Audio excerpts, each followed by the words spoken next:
Diretoria, tem algumas notícias que me deixam muito chocado e mostram muito sobre a verdade do nosso futebol. O Caleri sentiu uma contusão, fizeram os exames hoje e deu que o Caleri tem um problema sério aí de ligamento e tal e vai ficar fora alguns meses. E a notícia de baixo é: São Paulo vai procurar na Europa um jogador para substituir o Caleri. Cara, eu sou de um tempo, cara, que no futebol a gente olhava sempre na dispensa antes de ir no mercado, né? E olhando para a dispensa, nós ganhamos tudo que nós ganhamos no futebol brasileiro. Sempre olhando para a dispensa, pegando os meninos e dando oportunidade para os meninos jogarem. Em algum momento, o André ou o Rian decepcionaram o torcedor do São Paulo? Em algum momento o André não fez frente ao Caleri? O André não é hoje, inclusive, discutido como torcedor do São Paulo, falando que o André poderia ser titular no São Paulo? O Rian não é o garoto da base, a menina dos olhos do São Paulo? Os dois não jogam na posição de atacante para jogar nessa função? Você tem dois jogadores com essa condição. Nessas horas eu fico muito intrigado. Na verdade eu não fico intrigado, eu fico desconfiado. Por que tu precisa gastar um dinheiro que você não tem, você tá todo endividado, para ir buscar um jogador caro, que você não sei o que... Vai ser a minha solução? Cara, pode ser que o São Paulo traga amanhã um puta de um centroavante, faça gol pra caralho, maravilhoso. O ponto não é esse. O ponto é, essa é a posição que o São Paulo precisa sair correndo pro mercado? E pior, mesmo se não fosse, você tem um monte de menino que tá na base do melhor CT de maior estrutura de base do mundo, é a do São Paulo em Cotia. Esses meninos estão com o São Paulo dos 12 até os 18 anos. Quando chega aos 18 anos, imediatamente quando você machuca o jogador, você vai no mercado? Você não fez esse menino? Você não conseguiu perceber que daqueles 25 que você testou e treinou durante esses anos todos, não teve um que você falou, não, pode subir que esse aqui tá pronto? Tem alguma coisa errada, não tem? Porra, essa é a primeira reação de todo clube de futebol agora. Essa não é mais um padrão que antigamente você buscava o reforço, né, para você reforçar o time. Hoje a impressão que eu tenho é que você busca o reforço para fazer negócio. E para fazer negócio passa muita coisa errada pela minha cabeça. Os que eu sei e os que eu imagino. Então, eu realmente acho que se tem uma posição hoje, que se o São Paulo perdesse um jogador, o São Paulo não tinha que sair correndo buscar no mercado, é centroavante. O São Paulo tem dois jogadores no ataque, garotos. O André tem 27 anos, mas a gente nunca viu ele jogar aqui no Brasil, né? Ele fez a carreira fora. A gente não tem uma ideia muito formada sobre ele. Mas o que ele mostrou até agora é muito bom. Inclusive fez o gol ontem contra o Botafogo. O Rian batendo na porta. Por que é que você vai no mercado? O que é que você vai fazer ali? Se você não tem dinheiro e você tem na dispensa, por que você vai almoçar fora, cara? Por que tu tá indo no restaurante? Por que tu tá indo no mercado comprar porra de um outro prato?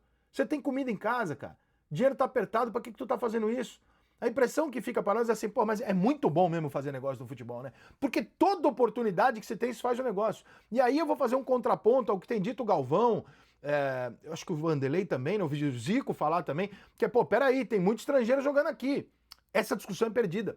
Essa discussão, ela é justa, pensando em seleção brasileira, mas a seleção brasileira não é a prioridade. A prioridade do torcedor é ter um campeonato forte. Pergunta pro inglês. Chega lá na Inglaterra e fala, vem cá, você queria ter um campeonato merda, que nem o espanhol, por exemplo, que só tem 2 times, de nível do meio para baixo, super baixo, ou o francês, e ter uma seleção forte, como tem a da França, e eventualmente a da Espanha, em troca de você ter um monte de jogador do seu país aqui jogando? O cara vai falar, não, eu gosto mais do meu time, eu acompanho 4 anos o meu time para ver um mês a seleção. Não, claro que não, eu prefiro ter um futebol forte. Então essa discussão, cara, por mais que ela tenha base, ela é perdida. Porque você vai colocar com o torcedor 4 anos de entretenimento com um grande campeonato, com o melhor campeonato que você pode fazer, ou um campeonato inferior durante 4 anos para você ter uma seleção mais forte. Você sabe qual é o voto do torcedor. O torcedor vai querer A. Se você perguntar aqui nos Estados Unidos, para qualquer liga americana, olha, o fato de ter muito estrangeiro, ele enfraquece um pouco a seleção da NBA, por exemplo, seleção norte-americana de basquete. Mas para o campeonato da NBA ele é melhor. Você acha que a NBA vai se juntar e falar, vamos diminuir aqui para menos? Esquece. Não tem, isso é negócio. E cada dia mais vai na direção de negócio. Então, pensar nessa possibilidade, ela tem argumentos interessantes, mas na prática não vai rolar, porque não vão abrir mão de ter um campeonato melhor para ter uma seleção amanhã com mais opções. Isso não vai acontecer porque não faz sentido que aconteça financeiramente para o negócio como um todo. Mas, em casos como esse e outros recentes de festivais de compra de jogador que você vê o tempo inteiro acontecendo no Brasil nos últimos anos, talvez porque seja o último respiro antes das SAFs e, portanto, o último esquema que dá para fazer para alguns dirigentes. Não estou dizendo nesse caso específico do Júlio e tal, mas por que o São Paulo está indo para o mercado? Por que o Palmeiras não tem... O Palmeiras lança um atacante atrás do outro. Por que quando o Palmeiras perde um jogador, ele vai buscar o jogador do Orlando City por 12 milhões de dólares? Você fala pra mim, porra, o Facundo é um fenômeno. Não, não é. Não é. Nem aqui em Orlando acham isso. Não é um fenômeno.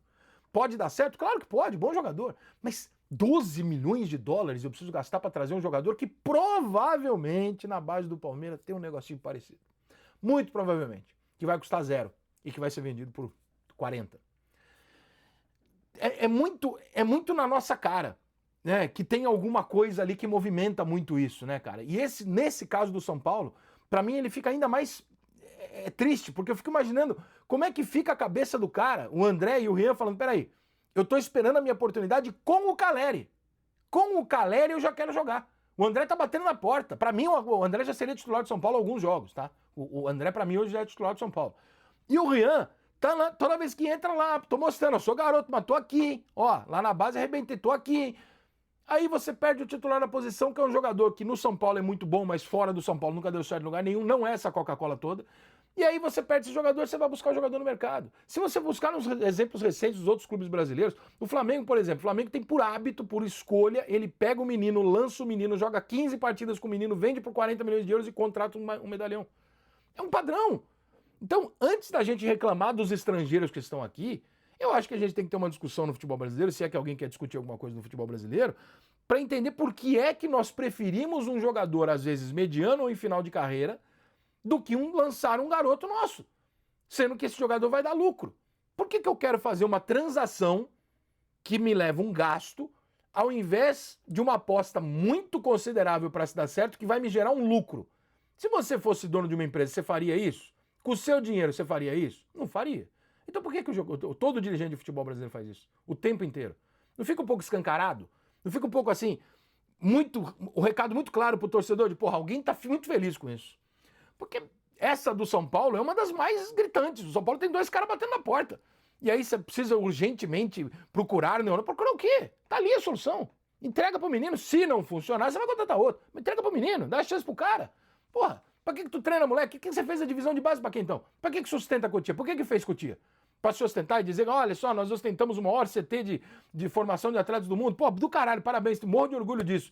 Mas então você tem que me entregar mais do que os outros. Você não entrega mais do que Xerém, que também é muito bom, mas você não entrega mais do que Xerém. Você não entrega mais do que Flamengo. Você não entrega mais do que Palmeiras.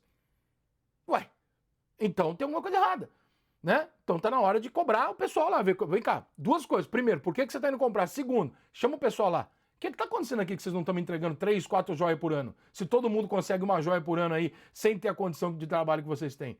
Tem alguma coisa errada. E fica aquela percepção de, porra, é muito bom fazer negócio milionário no futebol envolvendo grandes valores, né?